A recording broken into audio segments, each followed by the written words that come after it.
Өзі шатасы бар. Бірінші қыз дұрыс айтпады ғой 2008-де бұнда. Дұрыс айтты. Екінші қыз? Дұрыс айтқан жоқ. Дұрыс емес, бопты, дұрыс емес. Енді әке сондаймыз ғой. Үшінші қыз, одан кейін Алла бізге тағы да қыз берді ғой, шіркін ай. Аты? Арай.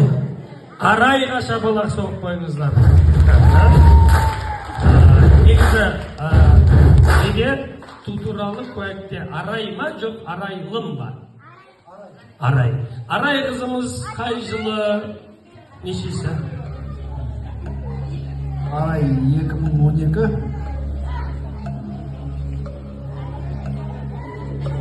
Мына сіздердің үйде тұра ма өзі? Любой числоны айта берші, бәрібір шатасамыз.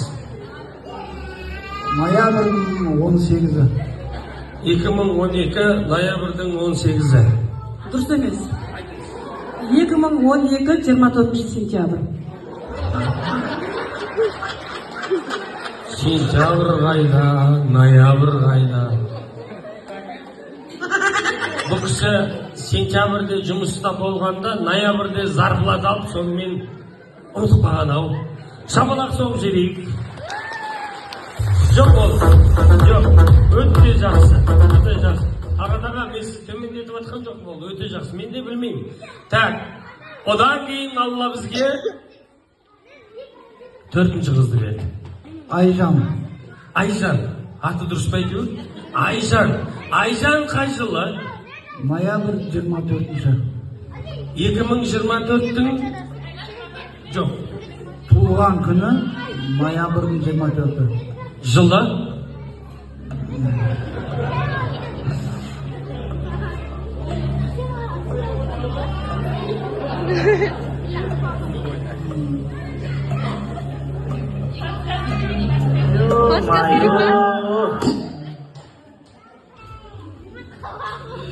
Айжан, қайдасың Айжан?